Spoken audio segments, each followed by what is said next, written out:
Pak Kiai, jadi substansinya bahwa orang tarawih belum bisa ya di bulan puasa ini? Ya, jadi maksudnya tarawih ini nanti kan itu kan berkumpulnya banyak orang. Iya. Maka sekarang nanti insya Allah nanti ada edaran bersama baik dari pihak pemerintah kota, dari pihak gugus tugas maupun Majelis Ulama dan Kementerian Agama, ya, dan juga tokoh-tokoh adat. Kita berharap nanti kita anjurkan. Jadi berarti kita tidak melarang. Kita anjurkan supaya kalau boleh salatnya kita berjamaah tarawih bersama keluarga di rumah. Nah, tadi katakan baca hadis tadi, nawirul buyutikum bi qiraatil Quran wa salatul jamaah. Cahayalah, warnailah rumah tanggamu dengan salat berjamaah dan bacaan Al-Quran. Ya, mungkin selama ini tuh hanya sibuk baca Quran di luar rumah. Tahun ini ya rupanya Allah sengaja mendatangkannya supaya kita mau kasih cahaya ke rumah sedikit. Anjuran ini kan juga termasuk dengan salat hari Jumat, tetapi kenyataannya sekarang salat hari Jumat tetap dilaksanakan gitu. Ya, jadi saya kira anjuran itu kan namanya anjuran. Majelis ulama itu kan sifatnya salah satu fungsinya adalah tausiah, memberikan himbauan kepada masyarakat. Nah, masyarakat mau dengar atau tidak, kita kembali kepada masyarakat. Kalau mau ingin supaya kita selamat, dengarlah seruan ulama. Sebab dengar seruan ulama itu sama dengan dengar hadis Nabi, dengar seruan Al-Quran. Karena sumber hukum kita dalam beragama ini kan ada 4. Ada Al-Quran, ada hadis, ada ijma, artinya kesepakatan para ulama, dan ada qiyas. Kalau kita ingin selamat, ikutilah itu. Saya kira seperti itu. Apakah orang tetap harus tarawih di rumah, ataukah masyarakat masih ya dalam tanda kutip masih bandel?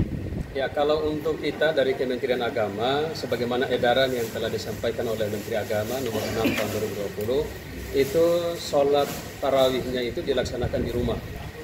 Begitu juga dengan membaca Al-Quran, tadarus Al-Quran itu juga dilaksanakan di rumah.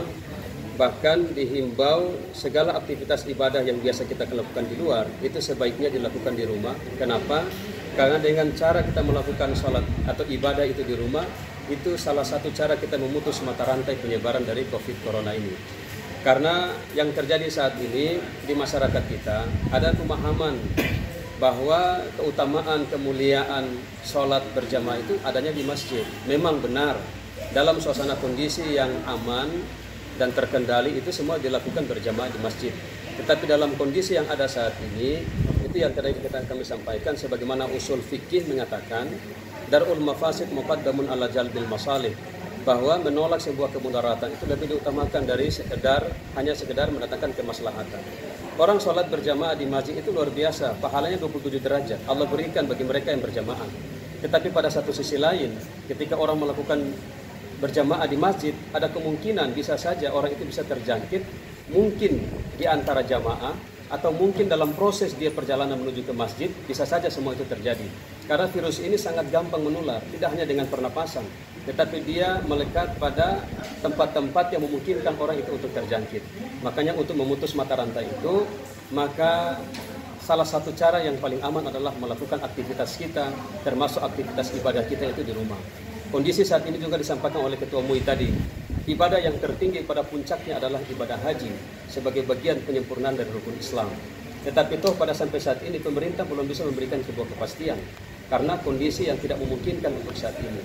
Sementara ibadah umrah itu sudah di stop sampai saat ini, tinggal pelaksanaan ibadah haji yang masih menunggu informasi selanjutnya dari Arab Saudi. Nah, artinya bahwa dalam hal ini Kementerian Agama memiliki kewajiban menyampaikan kepada masyarakat terkait persiapan melaksanakan ibadah Ramadan ini. Di antaranya juga orang buka puasa bersama ini kan menjadi kebiasaan kita, tradisi kita. Setiap ada apa mungkin dari instansi, dari BUMN ataupun dari masyarakat selalu melakukan buka puasa bersama. Ini juga dihilangkan dan sebaiknya berkumpul bersama keluarga, kita buka puasa bersama keluarga. Ini himbauan kita. Tetapi ada kesadaran masyarakat, kami sangat mengharapkan itu. Tetapi kalaupun ini oleh masyarakat tidak indahkan, tanggung jawab kami sudah menyampaikan itu. Tetapi tidak juga begitu. Tetap kita harus menyampaikan setiap saat, setiap waktu, karena ini menjadi tugas kita. Karena ketika kemudaratan ini terjadi, tidak hanya 1-2 orang, tapi akan merembet pada yang lain.